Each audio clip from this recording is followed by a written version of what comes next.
Assalamualaikum warahmatullahi wabarakatuh.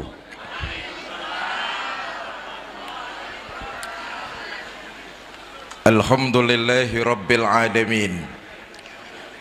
Salatu wassalamu ala asrafil anbiya'i wal mursalin Sayyidina wa maulana Muhammadin wa ala alihi wa sahbihi ajma'in, amma ba'du. Yang mulia para ulama, para kiai, para asatiz dan asatizah, yang saya hormati para tokoh masyarakat, bapak-bapak pejabat pemerintah baik sipil, TNI maupun Polri, panitia peringatan Maulid, ibu bapak, saudara-saudara kaum muslimin yang saya cintai. Dari sekian banyak nabi dan rasul yang diutus, cuma 25 yang wajib kita imani. Dari 25, 5 yang terpilih mendapat predikat ulul azmi.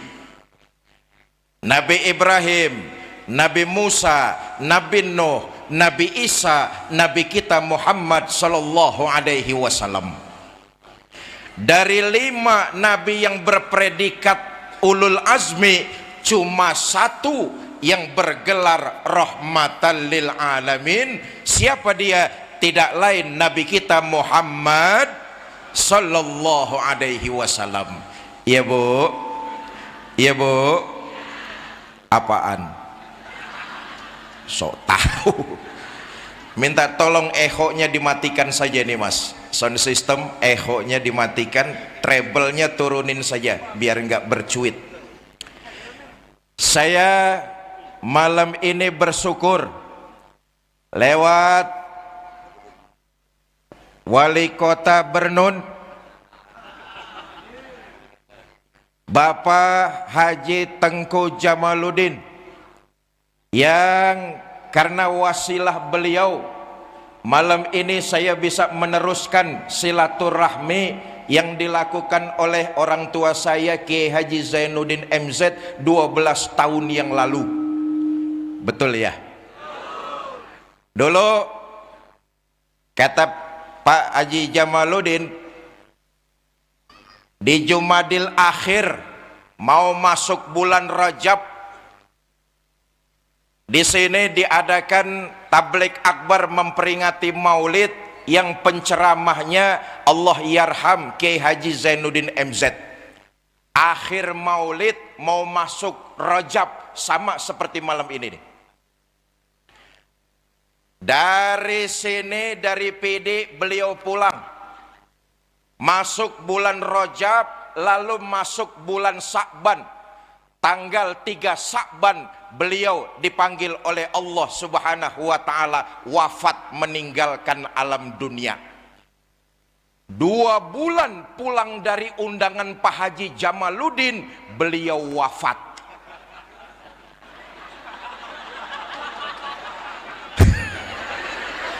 Makanya saya ngeri-ngeri sedap pidato di sini.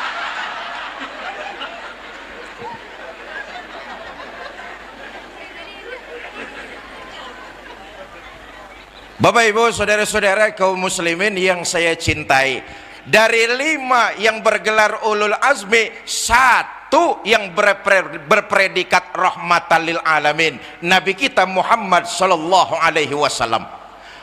Allah menjelaskan dalam Quran, wa ma kana Allah yu'adzibahum wa anta fihim.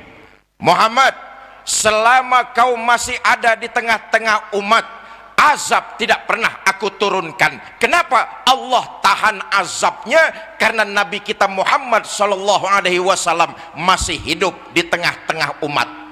Inilah yang membedakan Nabi Muhammad dengan para rasul dan nabi-nabi lainnya.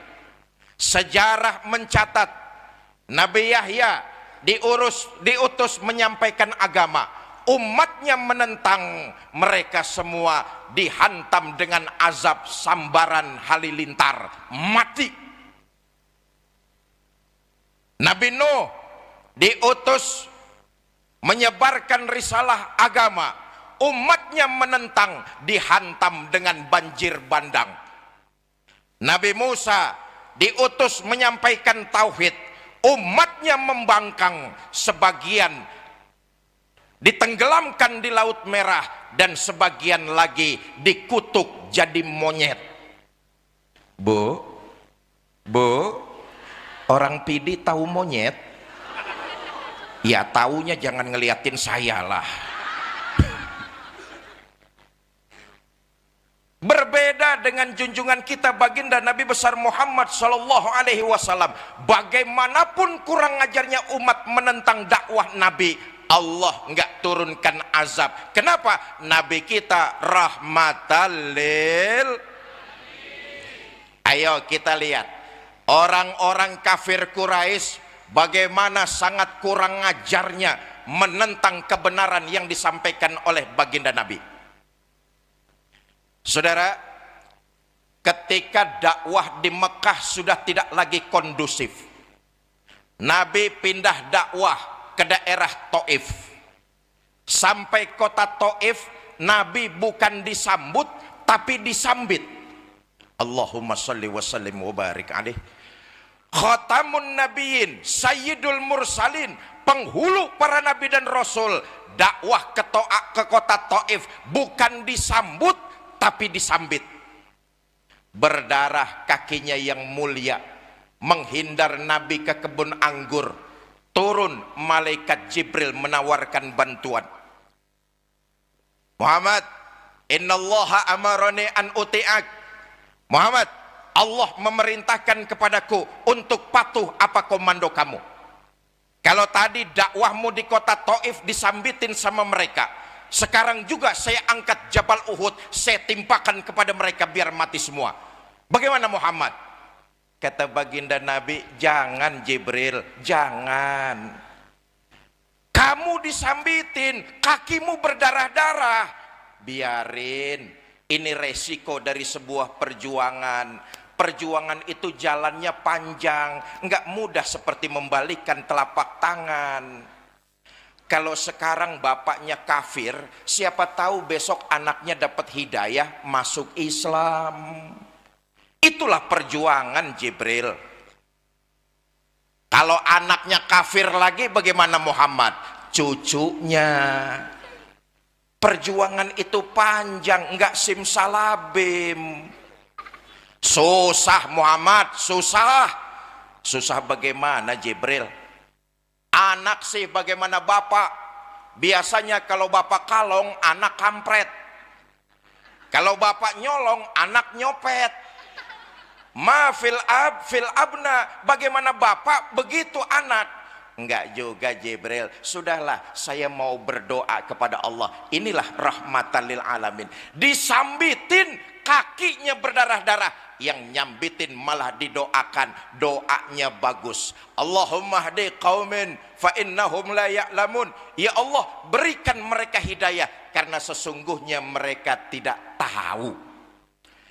Bapak Ibu, saudara-saudara kaum muslimin yang saya cintai, tidak usah kita ragukan lagi betapa cinta dan sayangnya baginda Nabi kepada kita umatnya, zahir dan batin.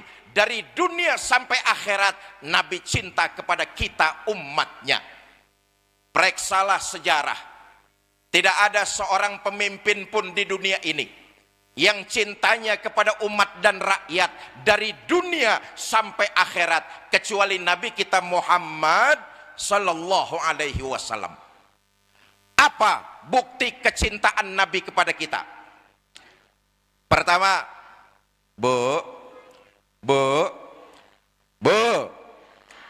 bukti cinta Nabi kepada kita. Saudara, untuk ukuran hidup orang Pidi, kota Bernun ya. Untuk ukuran hidup orang Bernun, Nabi itu hidupnya sederhana. Rumahnya kecil, tidurnya di atas pelepah daun korma, kadang-kadang sampai berbekas di pipinya yang mulia. Allahumma sholli wa sallim wa barik alaih. Sarapan paginya seteguk air zam-zam, sepotong roti, kadang-kadang 1-2 butir korma. dalam kondisi yang sangat sederhana, Allah pernah menawarkan bantuan. Wala saufa yu'tika rabbuka fatarda. Muhammad, kamu mau apa? Minta saja, aku penuhi kebutuhan kamu, asal bisa membuat hati kamu senang. Mau apa Muhammad? Ngomong.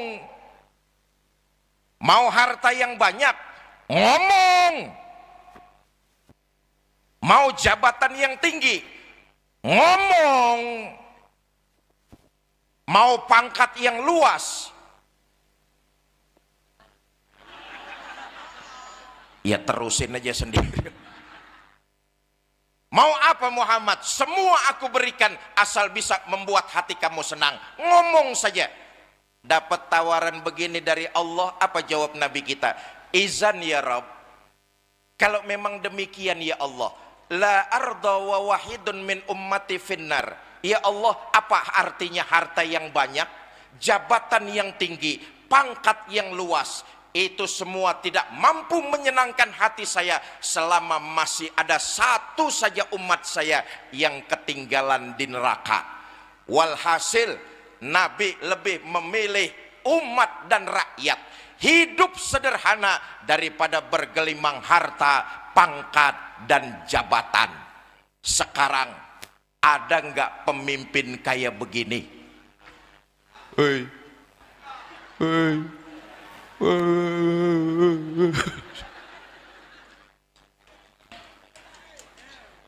Bapak Ibu saudara-saudara kaum muslimin yang saya cintai, tadi tokoh kita diantaranya Bang Nasir, dan Bang Rafli. Bang Rafli sudah menyampaikan sebaik syair Melayu, luar biasa ajaran agama. Hidup adalah perjuangan.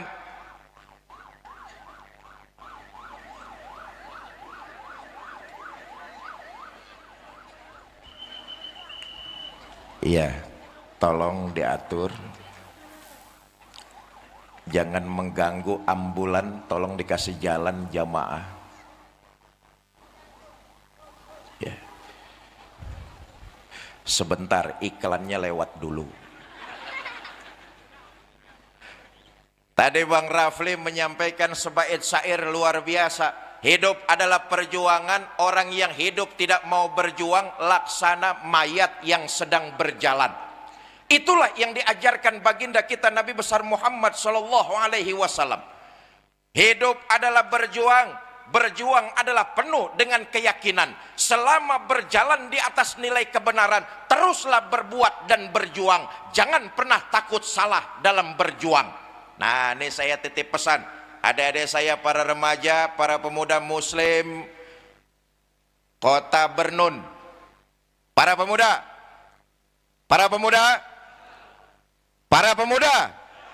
saya titip pesan, hidup adalah perjuangan, dan perjuangan harus disertai dengan keyakinan.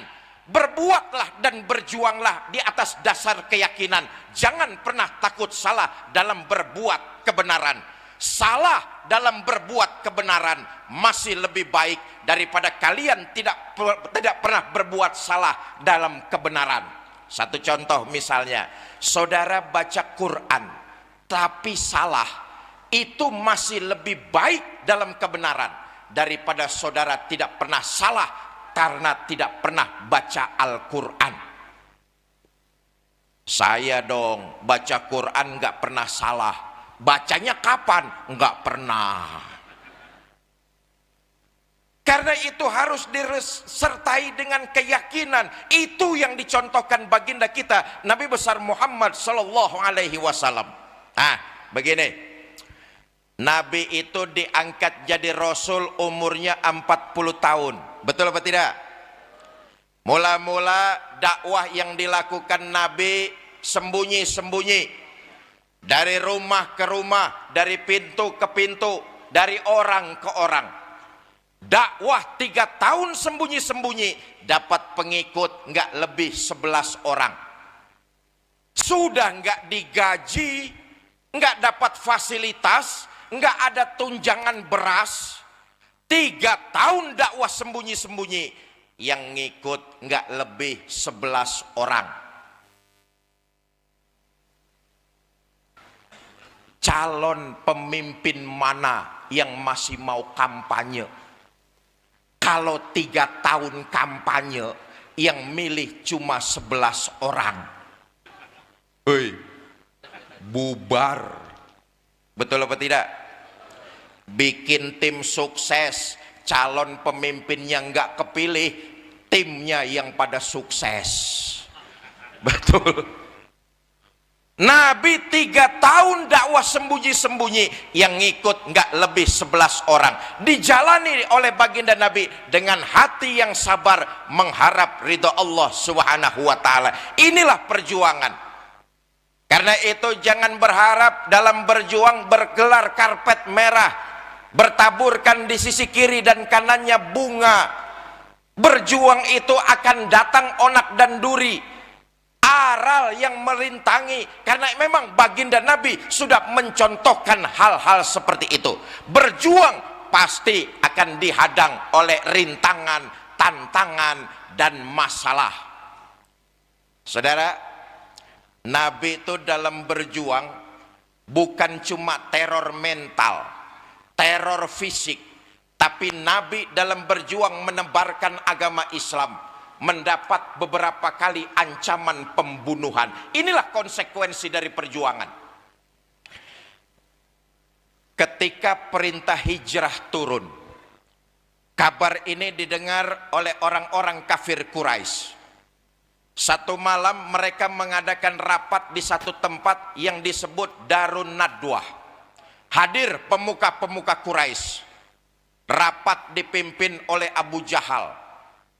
Kata Abu Jahal, saudara-saudara, bagaimana ini? Pengikut Muhammad kita teror sudah, kita bantai sudah, kita bunuh pun sudah. Tapi rupanya tiap hari pengikut Muhammad selalu bertambah. Bahkan sekarang sebagian sahabatnya sudah pada hijrah ke Madinah. Ini Islam akan besar di Madinah. Bagaimana cara kita mengatasinya? Dari belakang ada yang jawabin Abu Lahab. Kata Abu Lahab, gua bilang juga apa, Muhammad dari dulu bunuh aja. Kata Abu Jahal, soal ngebunuh sih gampang bro,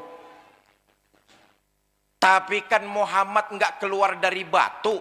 Dia punya keluarga, famili, handai tolan. Nanti kalau keluarganya nuntut balas bagaimana? Kata Abu Lahab, gampang. Kita orang-orang Quraisy ini punya banyak suku. Masing-masing suku punya preman. Preman bahasa sininya apa nih Pak Haji? Geng. Apa? Geng.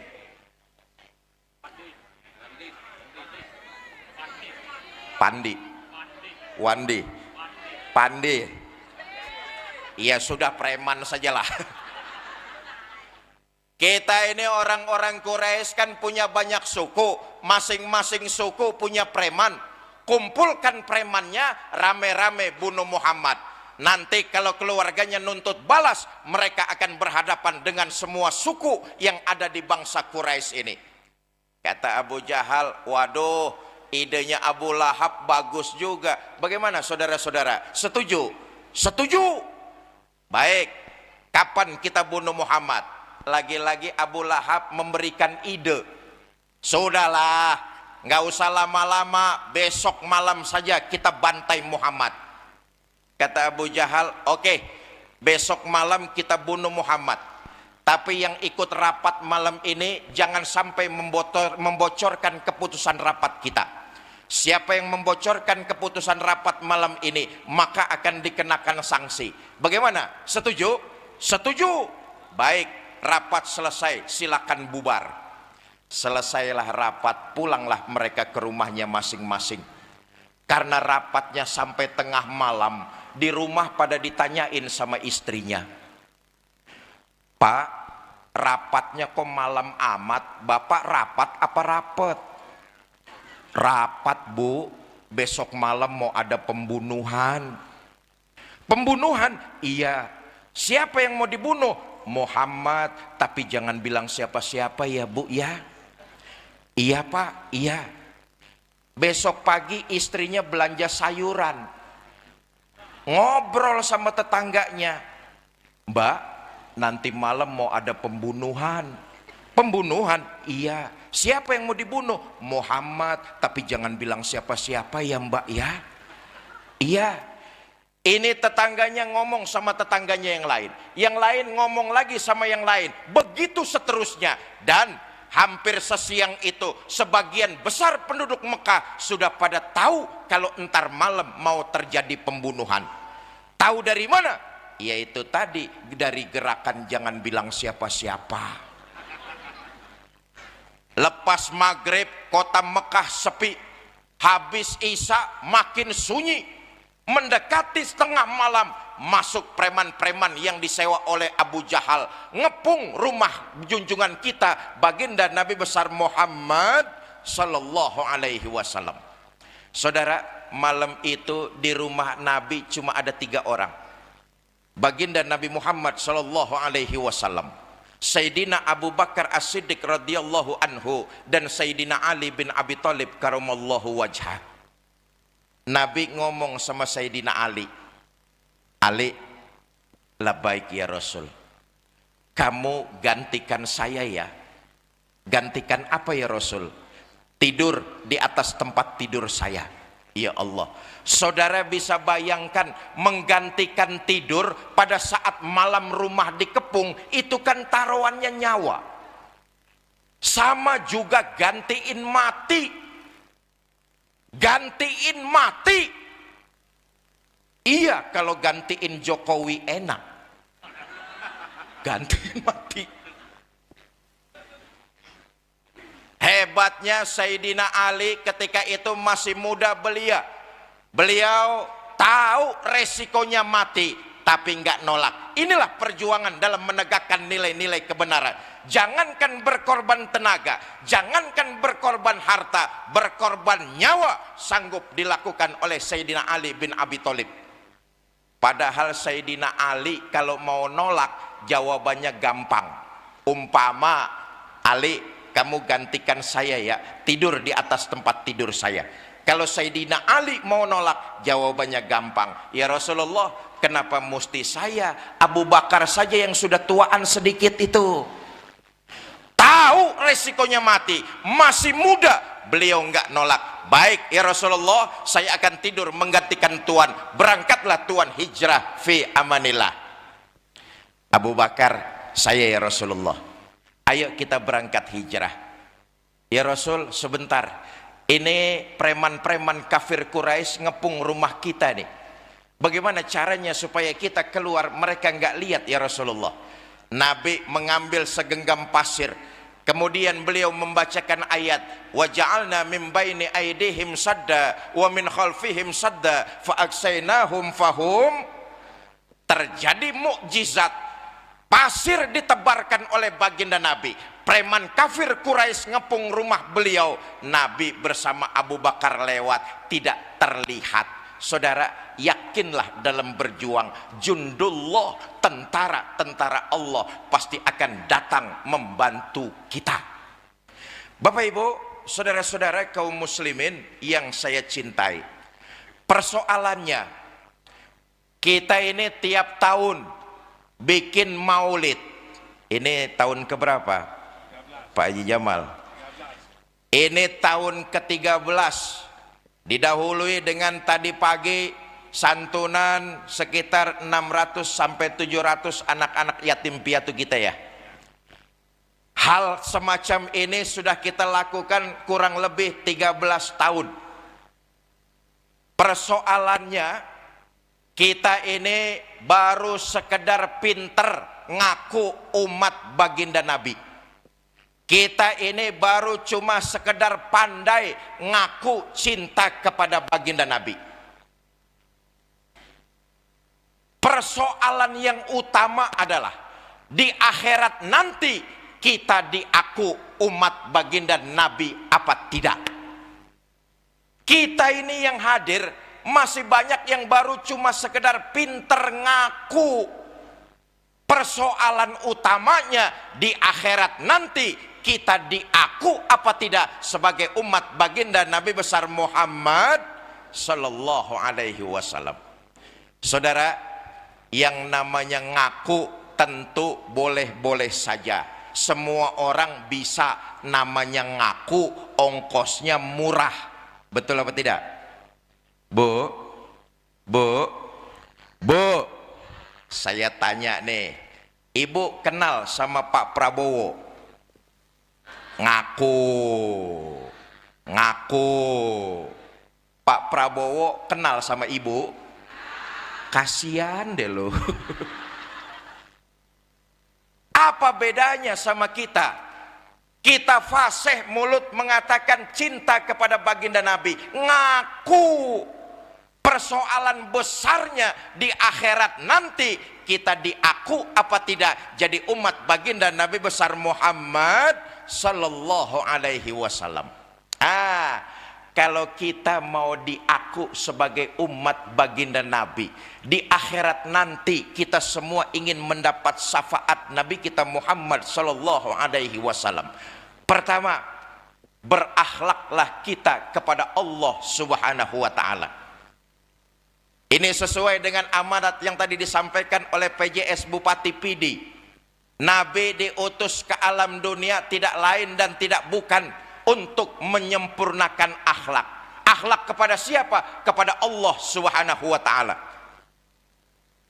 Bernun bisa maju bukan cuma karena kecanggihan teknologinya saja. Pidi bisa jaya bukan karena perputaran ekonominya yang luar biasa. Bahkan Aceh, Indonesia bisa bermartabat di mata dunia kalau kita masyarakatnya memiliki moral dan akhlak yang mulia. Maka diutusnya Nabi ke alam dunia tidak lain dan tidak bukan mengajak manusia untuk berakhlak kepada Allah Subhanahu wa taala. 13 tahun Nabi di Mekah, beliau konsentrasi, fokus menanamkan kalimat iman dengan bukhul la ilaha illallah. 13 tahun Nabi di Mekah menanamkan iman yang mantap ke dalam diri setiap manusia. La ilaha illallah. Kalau mulut mengatakan la ilaha illallah, itu artinya tidak ada Tuhan yang wajib kita sembah kecuali Allah. Tidak ada yang harus kita mintakan pertolongan kecuali hanya kepada Allah. Tidak ada yang kita takuti kecuali hanya kepada Allah. Kalau mulut kita la ilaha illallah, maka harus dibarengi dengan seluruh perbuatan kita dalam kehidupan ini. Sayangnya kita ini masih fasih beriman dalam ucapan, tapi jauh dari perbuatan. Mulutnya fasih bener, saya beriman kepada Tuhan yang Maha Esa. Dengar di kantor mau ada mutasi jabatan, kasak kusuk nyari mbah. Mulutnya fasih bener, saya beriman kepada Allah. Di pasar dagangan pengen laris, kasak kusuk nyari dukun. Ada di sini yang kayak begitu, ada? Yang mana orangnya? Bapak Ibu, saudara-saudara kaum muslimin yang saya cintai, berakhlak kepada Allah artinya baginda Nabi 13 tahun di Mekah fokus menanamkan iman supaya manusia berakhlak menyembah hanya kepada Allah Subhanahu. Yang kedua, kalau kita mau diaku umat baginda Nabi nanti di akhirat, maka hidup tidak lain dan tidak bukan memperbanyak amal ibadah untuk bekal kehidupan kita nanti di akhirat. Nabi satu-satunya manusia yang dosanya sudah mendapat jaminan ampun dari Allah. Tapi lewat sejarah kita tahu ibadahnya baginda Nabi makin luar biasa. Manusia satu-satunya yang mendapat jaminan ampun dari dosa adalah Nabi kita Muhammad sallallahu alaihi wasallam. Tapi dalam sejarah kita baca Nabi kalau ibadah makin luar biasa, khususnya ibadah sholat. Umpama ada orang bernun, dosanya sudah mendapat jaminan ampun dari Allah, saya yakin itu orang sholatnya berhenti. Betul apa tidak? Nabi enggak, dosanya sudah mendapat jaminan ampun, tapi ibadahnya, sholatnya makin luar biasa. Ini mengajarkan kepada kita umat baginda Nabi bahwa hidup harus memperbanyak amal ibadah sebagai bekal perjalanan kita ke akhirat nanti. Maaf, ini semua yang hadir di sini kan calon-calon jenazah semua ini. Betul apa tidak? Ada nggak orang bernun yang hidup terus-terusan? Ada apa tidak? Nih semuanya nih calon-calon jenazah. Hoi, bapak-bapak yang sebelah sini nih bakal mati apa tidak ini? Mati. Ibu-ibu yang sebelah sini nih bakal mati apa tidak ini? Mati. Ketua panitia bakal mati apa tidak? Mati. Saya yang lagi diri di sini bakal mati apa tidak nih? Mati. Kata Nabi, orang yang cerdas adalah mereka yang banyak mengingat mati lalu mempersiapkan bekal. Maaf nih, nanti waktu jasad kita digotong orang ke kuburan, yang menghantarkan kita cuma 3: ahluhu wa maluhu wa amaluhu. Keluarga, harta, amal. Nih yang nganterin kita ke kuburan. Tapi sayang, yang 2 pulang. Siapa yang 2? Ahluhu wa maluhu, keluarga dan harta pulang. Keluarga yang katanya sayang dan cinta betul sama kita, selesai kita dimasukkan orang ke liang lahat, pulanglah mereka ke rumah. Betul apa tidak? Harta yang kita cari siang malam pagi sore, boleh jadi akan cuma jadi rebutan ahli waris kita saja. Yang menemani kita tidak lain adalah amal dari perbuatan-perbuatan kita di alam dunia. Pak,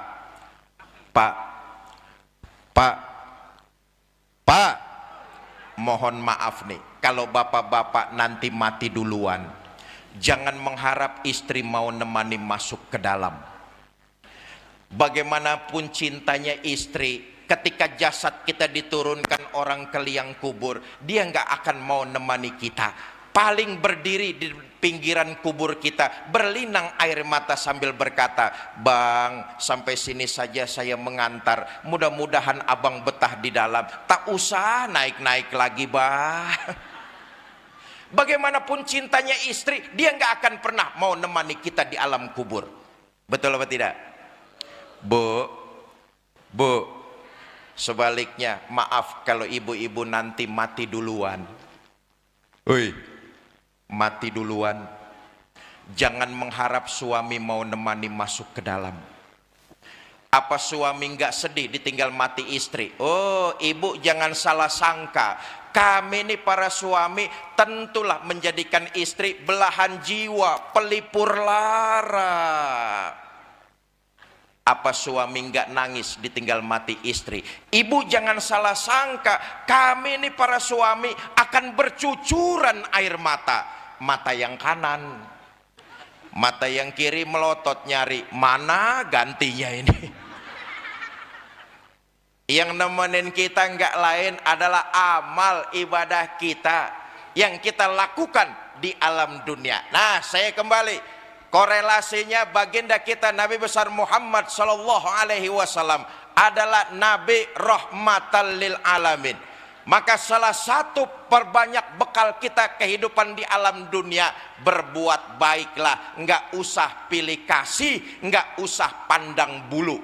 Itu yang diajarkan Nabi kita Muhammad sallallahu alaihi wasallam.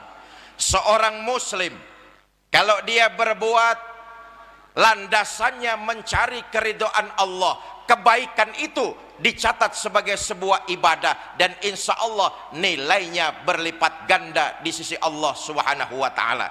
Karena itu seorang muslim diajarkan oleh baginda Nabi dalam berbuat kebaikan nggak usah pilih kasih, nggak usah pandang bulu, karena itu dicatat sebagai sebuah ibadah. Nabi nyontoin, saudara, di sudut kota Madinah ada Yahudi tua buta. Tiap hari Nabi datang berbuat baik. Apa yang dilakukan baginda Nabi kepada orang Yahudi tersebut? Nabi tiap hari nyuapin makanan. Allahumma sholli wa sallim mubarik alaih. Lagi enak-enaknya disuapin makanan, ini Yahudi dengar di depannya ada orang lewat. Berdiri dia lalu pidato. Mas, yang barusan lewat di depan saya, hati-hati kalau ketemu Muhammad. Jangan dipercaya omongannya, Muhammad tukang bohong. Padahal yang lagi nyuapin dia junjungan kita baginda Nabi besar Muhammad sallallahu alaihi wasallam. Berhenti Nabi nyuapin? Enggak. Merah muka Nabi? Enggak. Nabi terus nyuapin dengan penuh kelembutan. Besok Nabi datang nyuapin lagi. Sedang enak-enaknya disuapin baginda Nabi, ini Yahudi dengar di depannya ada orang lewat. Berdiri pidato lagi. Mas, yang barusan lewat di depan saya, hati-hati kalau ketemu Muhammad. Jangan dipercaya omongannya, Muhammad tukang sihir. Nabi terus nyuapin dengan penuh rasa memuliakan, menghormati, cinta dan kasih sayang. Rahmatan lil alamin. Saya tanya nih, kira-kira orang kota Bernun masih mau nyuapin nggak kalau yang kita suapin ternyata caci maki kita? Hah?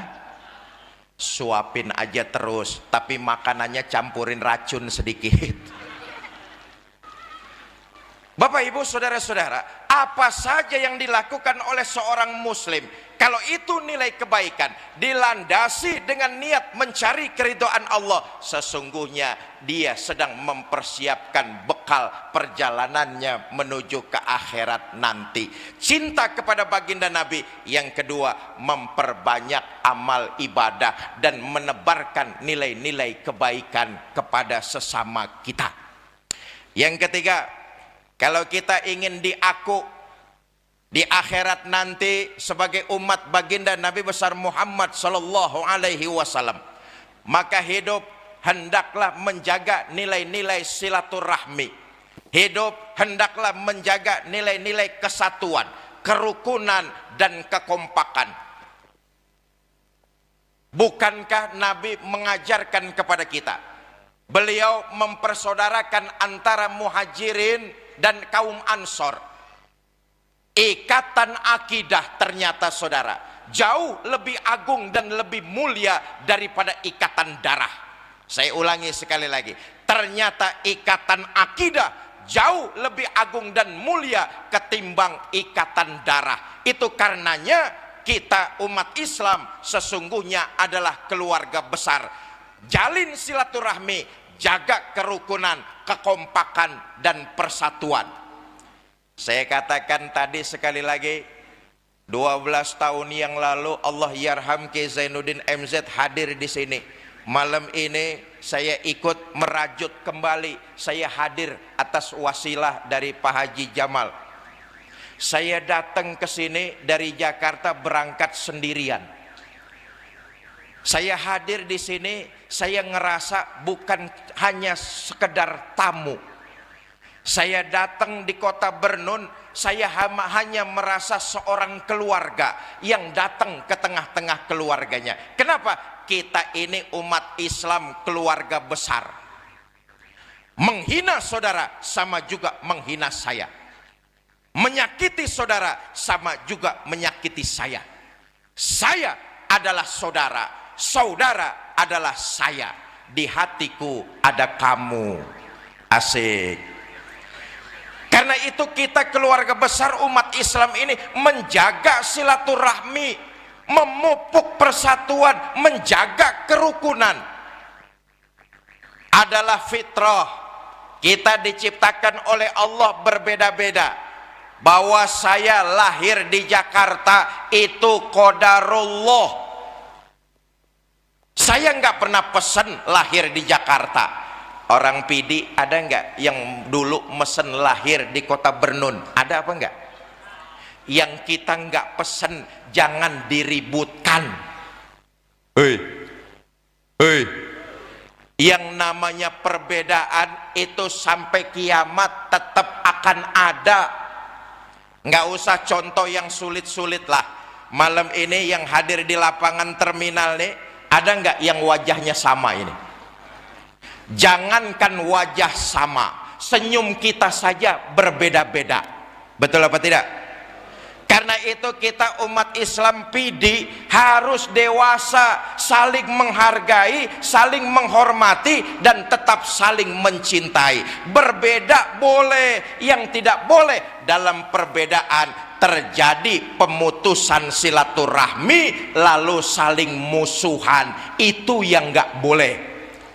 Hei, hei, cuma gara-gara beda pilihan bupati sama temen pelotot-pelototan. Ada di sini yang kayak begitu? Ada? Yang mana orangnya? Berbeda boleh, tapi yang tidak boleh kalau perbedaan menyebabkan terjadinya permusuhan, terputusnya silaturahmi di antara kita. Itu jangan sampai terjadi oleh kita masyarakat Pidi, khususnya umumnya masyarakat Aceh. Saudara, saya ingin menyampaikan satu riwayat betapa orang celaka yang hidup tidak pernah mau menjaga silaturahmi, menjaga kerukunan, menjaga nilai-nilai persatuan, bahkan lebih banyak yang jadi provokator, tukang menghasut dan memecah kerukunan masyarakat. Dulu diceritakan ada orang kaya ingin pergi haji. Karena terlalu banyak hartanya, ini orang kaya bingung mau nitipin uangnya sama siapa. Cari satu kampung, ketemu orang yang dianggap amanah, namanya Fulan. Fulan, saya mau pergi haji, saya titip uang sama kamu, nanti pulang haji saya ambil lagi uang saya itu. Kata Fulan, Pak, Bapak berangkat hajilah dengan khusyuk, mudah-mudahan bawa haji yang mabrur, ambil lagi uang Bapak, insya Allah nggak akan kurang sepeser pun. Tenang hati orang kaya, berangkatlah dia ibadah haji. Selesai melaksanakan haji, balik ke kampungnya, langsung ke rumah Fulan. Ketuk pintu, Assalamualaikum, Assalamualaikum, Assalamualaikum. Sampai 3 kali ketuk pintu, 3 kali memberikan salam, pintu rumah Fulan nggak ada yang membukakan. Tetangga sebelah rumahnya memberitahu, Pak, cari siapa? Saya cari Fulan. Kata tetangganya, oh maaf Pak, Fulan itu beberapa hari lalu meninggal dunia. Innalillahi wa inna ilaihi roji'un. Kata orang kaya, Mas tahu nggak keluarganya Fulan di mana? Saya nggak tahu Pak. Mas tahu nggak Fulan nyimpan uang saya di mana? Apalagi urusan itu saya nggak ngerti Pak. Resah dan gundah hati orang kaya. Tetangga nggak tahu keluarga Fulan di mana, tetangga juga nggak tahu Fulan nyimpen uangnya di mana. Dalam hati yang gundah, orang kaya ini datang ke seorang ulama yang arif dan bijaksana. Tuan Syekh, beberapa hari lalu saya pergi haji, saya titipkan uang saya sama Fulan. Selesai haji saya kembali, saya ke rumah Fulan. Kata tetangganya, Fulan baru saja meninggal dunia. Tetangga nggak tahu Fulan punya saudara apa enggak, tetangga juga nggak tahu Fulan nyimpen uang saya di mana. Ini jalan keluarnya bagaimana Tuan Syekh? Kata ulama itu, Pak, saya mau tanya, Fulan almarhum orangnya rajin ibadah apa tidak? Rajin Tuan Syekh. Sholat berjamaah nggak ketinggalan, dengan ulama bergaul, hidup di masyarakat, menjaga amanah, nggak pernah dusta. Dengan kata lain, almarhum Fulan adalah orang yang rajin ibadah. Baik, begini, kalau memang almarhum Fulan orangnya rajin ibadah, mudah-mudahan sekarang dia mendapat nikmat kubur.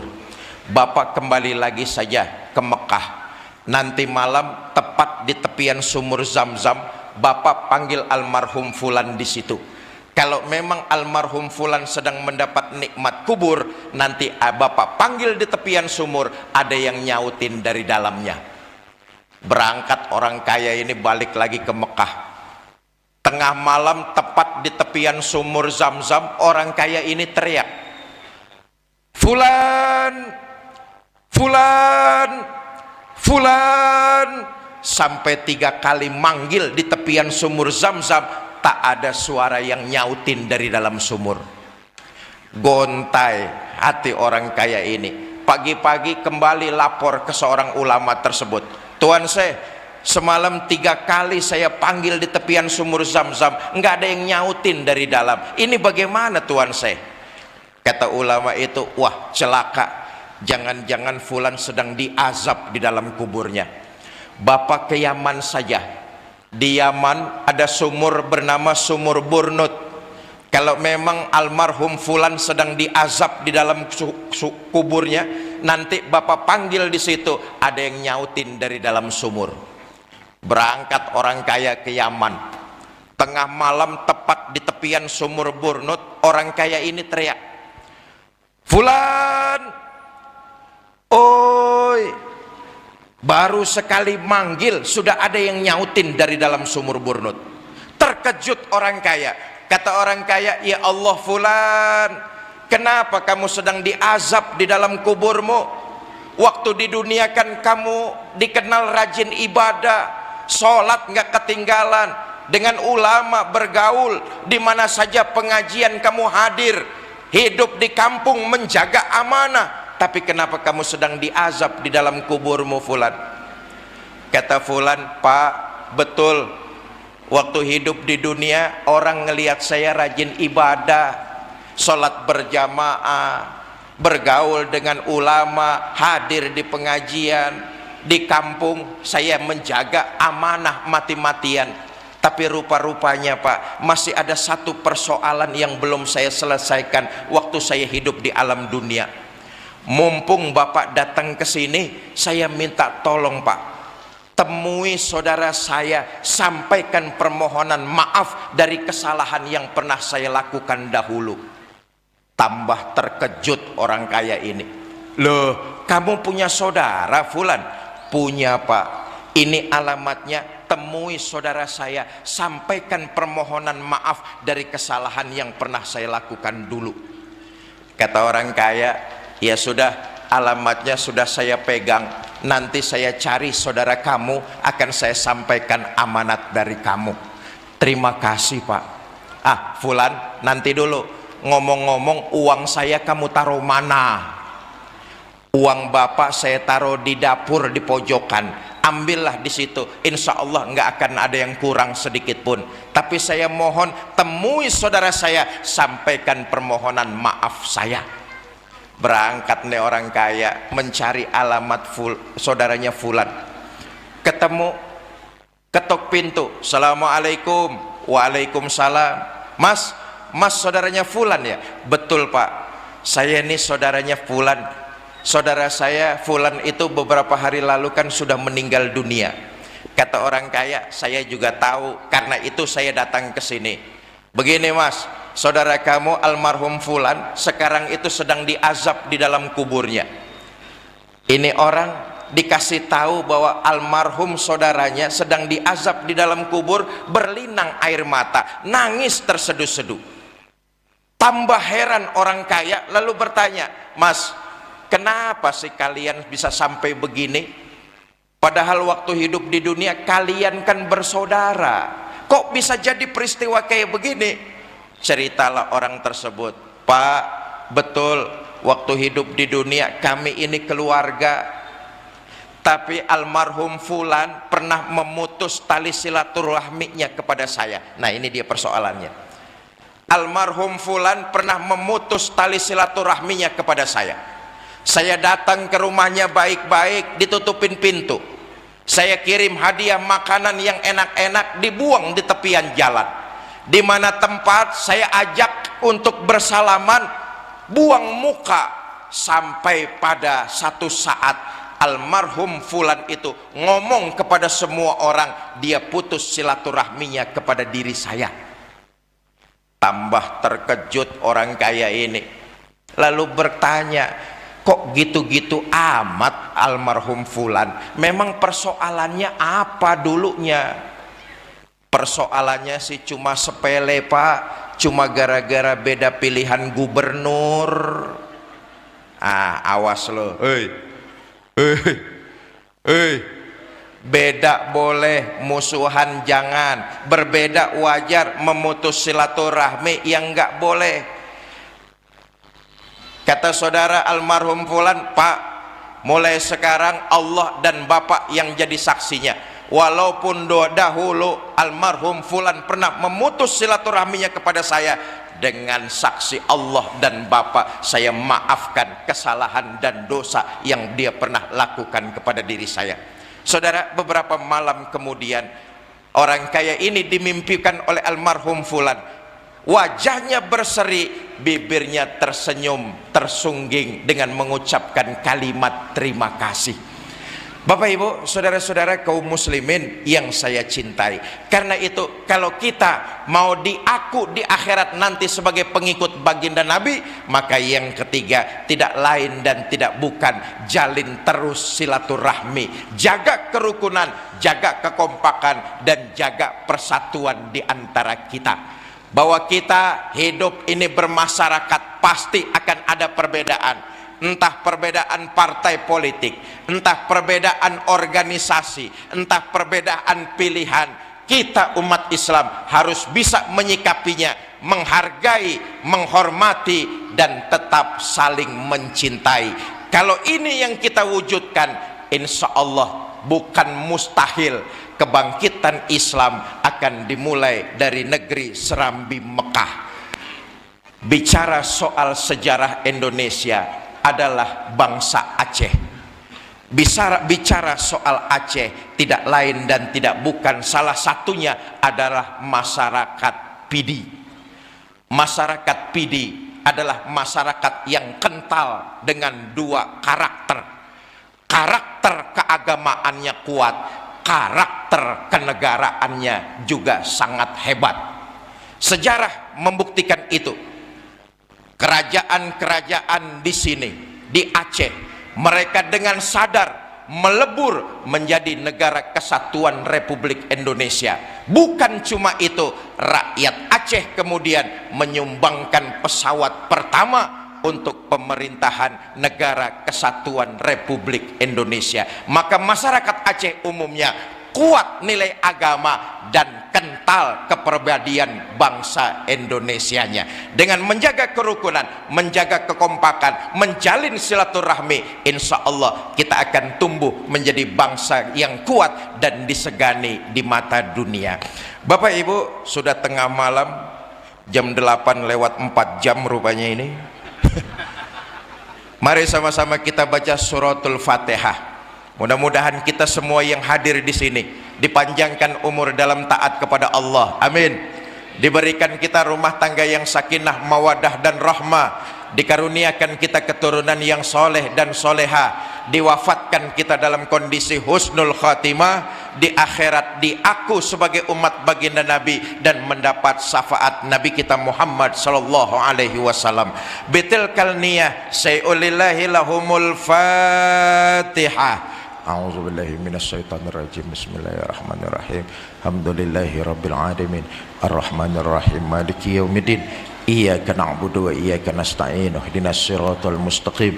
Siratal ladzina an'amta 'alaihim ghairil maghdubi 'alaihim waladdallin. Rabbighfir lana wa liwalidina. Amin. Pak Tengku Haji Jamaluddin, hidup adalah perjuangan, dan perjuangan merupakan harus disertai dengan keyakinan. Kalau masyarakat meminta Bapak untuk berkiprah menjadi Bupati Pidi, mari sama-sama kita bantu, kita dukung dengan yang bisa kita lakukan bersama-sama agar Pidi menjadi lebih baik dan lebih sejahtera lagi ke depannya.